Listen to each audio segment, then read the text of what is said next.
वही भाजपा नेता रेखा गुप्ता दिल्ली की मुख्यमंत्री बन गई है और अब दिल्ली की कमान मुख्यमंत्री रेखा गुप्ता के हाथों में है। लेकिन क्या आपको पता है कि देश में पहली महिला मुख्यमंत्री कौन थी? वो कौन सी पहली महिला मुख्यमंत्री थी देश की जिन्होंने इतिहास में महिलाओं के मुख्यमंत्री बनने की नींव रखी थी? तो चलिए आज हम आपको बताते हैं देश की उस पहली महिला मुख्यमंत्री के बारे में जिन्हें यूपी का सीएम बनाया गया और इसके पीछे राजनीतिक गणित खूब लगाया गया। चलिए फिर आज आपको इसी तर्ज पर बताते हैं देश की महिला मुख्यमंत्रियों के दिलचस्प किस्से, क्योंकि आप देख रहे हैं वन इंडिया प्लस।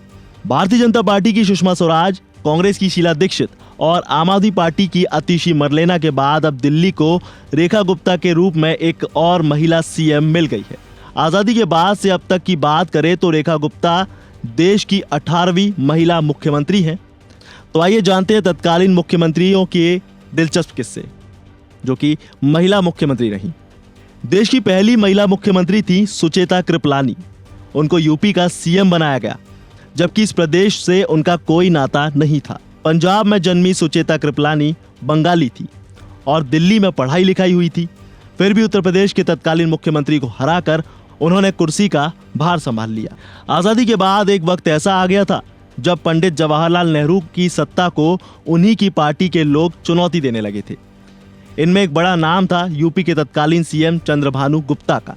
दिल्ली में बैठे लोग चंद्रभानु गुप्ता को चुनौती दे रहे थे और इस कदर डरे हुए थे कि उनको हटाने के लिए कामराज प्लान ले आए। इस प्लान के तहत पुराने लोगों को अपने अपने पदों से इस्तीफा देना पड़ा था। ऐसे में चंद्रभानु गुप्ता ने भी इस्तीफा दे दिया। इसके बाद कांग्रेस के सामने समस्या खड़ी हो गई और यूपी का अगला सीएम किसे बनाया जाए इस सोच में पड़ गई। पार्टी में फूट भी पड़ चुकी थी, लेकिन चौधरी चरण सिंह, कमलापति त्रिपाठी और हेमवती नंदन बहुगुणा जैसे बड़े दावेदार थे, पर गुप्ता इन्हें सीएम नहीं बनने देना चाहती थी। ऐसे में अप्रत्याशित रूप से कांग्रेस ने महिलाओं को मुख्यमंत्री बनाने की ठानी और सुचेता कृपलानी को इसके लिए चुन लिया। चलिए अब बात करते हैं एक और महिला सीएम की। यूपी की ही एक और महिला मुख्यमंत्री मायावती, जो हमेशा से चर्चा में रही हैं। वो 39 साल की उम्र में राज्य की सीएम बनी थी। इसके बाद 4 बार ये पद संभाला। दरअसल बसपा प्रमुख ने साल 2001 में मायावती को उत्तराधिकारी घोषित किया था। साल 2002 में मायावती ने भाजपा के साथ गठबंधन कर लिया और तीसरी बार यूपी में सरकार बना ली। तब मायावती ने भाजपा के वरिष्ठ नेता लालजी टंडन को राखी बांधी थी, जिसने खूब सुर्खियां बटोरी। हालांकि साल 2003 के अगस्त में भाजपा ने समर्थन वापस ले लिया तो मायावती के हाथ से सत्ता चली गई। माना जाने लगा कि बसपा के लिए अब सत्ता में लौटना बेहद मुश्किल है, पर सबको चौंकाते हुए साल 2007 आया और बसपा ने पूर्ण बहुमत हासिल कर लिया और पूरे 5 साल मायावती सीएम रही। चलिए अब एक और नाम की बात कर लेते हैं। ये वो नाम है जिन्हें आम आदमी पार्टी के कार्यकाल के दौरान कई बार सुना गया। जी हाँ, ये नाम कोई और नहीं बल्कि आतिशी मरलेना है। आम आदमी पार्टी के आतिशी के दिल्ली का सीएम बनने की कहानी भी काफी दिलचस्प है। साल 2019 के लोकसभा चुनाव में पार्टी ने पहली बार उनको पूर्वी दिल्ली लोकसभा क्षेत्र से चुनाव में उतारा, तो वहीं तीसरे नंबर पर रही। अब 2020 में वो कालकाजी सीट से विधायक चुनी गई और साल 2023 में वो शिक्षा मंत्री बनाई गई, जब मनीष सिसोदिया को जेल में जाना पड़ा। फिर मुख्यमंत्री केजरीवाल को भी जेल जाना पड़ा। जमानत पर रिहा होने के बाद भी उन्होंने सत्ता नहीं संभाली और आतिशी को मुख्यमंत्री की कुर्सी तक पहुंचाने का मौका मिल गया। चलिए अब एक नाम ऐसा जिसकी तमिलनाडु में खूब धाक थी और आज भी है, जिन्हें लोग खूब मानते हैं। जी हाँ, ये नाम है जयललिता का। कभी छापेमारी में जूते चप्पलों की संख्या को लेकर चर्चा में रही तमिलनाडु के सीएम की कुर्सी तक पहुंची जयललिता अभिनेता और नेता नहीं बनना चाहती थी, बल्कि उनकी दिलचस्पी तो वकील बनने में थी। हालांकि किस्मत को कुछ और ही मंजूर था।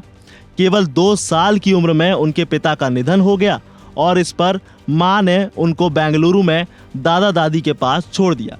बस वहीं से वो संध्या के नाम से तमिल फिल्मों में अभिनय करने लगी, यानी एक्टिंग में उतर गई। तमिल सुपरस्टार एमजी रामचंद्रन के साथ उनकी जोड़ी खूब हिट रही और बाद में एमजी रामचंद्रन राजनीति में आए तो जयललिता को भी वो अपने साथ ले आए।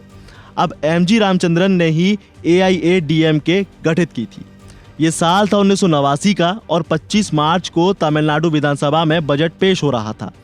इससे पहले के चुनाव में जयललिता की पार्टी AIADMK पार्टी ने विधानसभा चुनाव में 27 सीटें जीती और वो विपक्ष की महिला नेता बनी। मुख्यमंत्री थे DMK के M करुणानिधि। बजट भाषण शुरू होते ही जयललिता और उनकी पार्टी के विधानसभा में हंगामा शुरू हो गया। तभी किसी ने करुणानिधि की तरफ फाइल फेंक दी, जिससे उनका चश्मा गिर गया और टूट गया। और उस वक्त जयललिता जब सदन से बाहर जाने लगी तो मंत्री दुराईमुरुगन सामने आ गए और उनको रोकने के लिए साड़ी खींच ली, जिससे वो फट गई और खुद जयललिता जमीन पर गिर गई।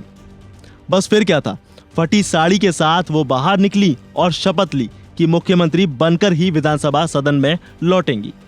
साल 1991 आया और राजीव गांधी की हत्या के बाद चुनाव में जयललिता ने कांग्रेस के साथ समझौता कर लिया और राज्य की 234 में से 225 सीटों पर जीत हासिल कर ली और वो तमिलनाडु की मुख्यमंत्री बन गई। चलिए, अब एक नाम ऐसा जिसने मुख्यमंत्री रहते हुए देश को कई ऊंचाइयों तक पहुंचाया, देश में कई बड़े बड़े काम किए। जी हाँ, ये नाम है सुषमा स्वराज का। दिल्ली की नई मुख्यमंत्री रेखा गुप्ता और दिल्ली की पहली महिला मुख्यमंत्री सुषमा स्वराज दोनों का ही हरियाणा से गहरा नाता रहा है। साल 1977 में सुषमा स्वराज ने पहली बार केवल 25 साल की उम्र में हरियाणा विधानसभा का चुनाव जीता था।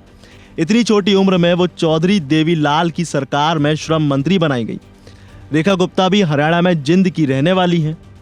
हालांकि भाजपा के दो वरिष्ठ नेताओं की आपसी खींचतान के बीच 12 अक्टूबर 1998 को पार्टी के आदेश पर जब सुषमा स्वराज दिल्ली की मुख्यमंत्री बनी तो उनके सामने ढेरों चुनौतियां थीं। सरकार चलाने के लिए केवल 52 दिन मिले थे, सामने विधानसभा चुनाव भी था, पार्टी को मजबूत भी करना था, जिसे पूर्ववर्ती नेताओं ने आपसी मतभेद से कमजोर कर दिया था। फिर भी इतने छोटे से कार्यकाल में जनता से जुड़े मुद्दों पर काम करने में उन्होंने कोई कसर नहीं छोड़ी। हालांकि 1998 के चुनाव में भाजपा को हार मिली और इसका सारा जिम्मा सुषमा स्वराज का नहीं था। तो ये थी कहानी और दिलचस्प किस्से देश की महिला मुख्यमंत्रियों के। आपको ये कहानियां कैसी लगी हमें कमेंट सेक्शन में जरूर बताइए। साथ ही वीडियो को लाइक शेयर जरूर करिए और ऐसे ही अनकहे अनसुने किस्से सुनने के लिए सब्सक्राइब करें वन इंडिया प्लस।